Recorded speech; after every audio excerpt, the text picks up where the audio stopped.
मसला दादा, औरत शादी से पहले अपने कज़न से पर्दा नहीं करती, बल्कि ये इस्लाम में जायज़ है।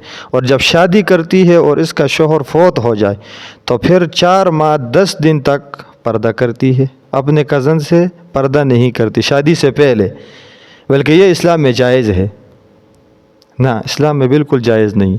यो जनाना दवादा न मख के कज़न तरजवी तो वही ना तरजवी आओ د زنانه پرده ده د هر هغه چا نه چې په شریعت کې د هغه سره نکاح دا جایز ده. چا سره چې نکاح جایز نه ده د هغه کس نه پرده نشته ده. بیا به د جمعه کې دا تفصیلی انشاءالله وایم. په دې دوه آیاتونه د قرآن مجید تفصیلی زنانه د خپل ورور سره نکاح نشي کولی. مثال په تور وایم، د خپل پلار سره نکاح نشي کولی، د خپل نسی سره نکاح نشي کولی، یا د خپل واره سره نکاح نشي کولی، د خپل خوري سره نکاح نشي کولی. یعنی چا سره نکاح نه کیږي په شریعت کې د کسانو نه پرده نشته.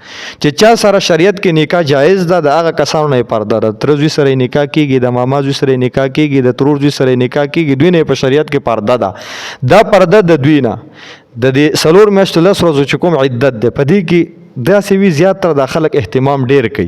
په دې ورځو کې اهتمام ډیر کوي د پردې، د نه مخکې د پردې اهتمام نه پرده خو د مخکې هم د وروسته هم ده. دا سلور میاشتو 10 ورځې حکم ولا دا ده چې دا سلور میاشتې 10 ورځې به د خاوند په کور کې تیری، بل واده به نه کوي، زیب و زینت به نه کوي، او بغیر د ضرورت نه به د کور نه بار ته نه وځي. دا یو درې خبرې دي. دا سلور میاشتې او 10 ورځې چې په کاله تیرې شي، اوس که زیب و زینت کوي هم دې کوي، که بل واده کوي نو هم دې ځان له واده وکړي، او که د کور نه بهر ته د تلو دپاره ځي نو ځان له تلی شي. خو د سلور میاشتو 10 ورځې کې به د دریو خبرو خیال ساتي. باقي خبره د پردې ده. د کومو کسانو نه چې پرده دا په شریعت کې ناجایز ده، د واده د عدت نه مخکې هم ناجایز ده، د عدت نه وروسته هم ناجایز ده. ما به دې مسله پوه شوئ.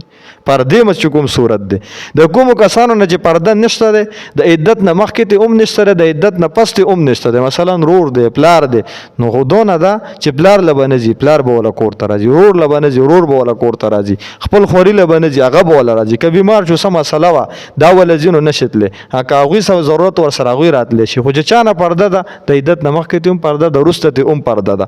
په دې باب کې خلک احتیاط په دې ورځو کې ځکه کوي چې په عامو ورځو کې په دې باب کې احتیاط نه کوي، او دا ډېره غلطه خبره ده.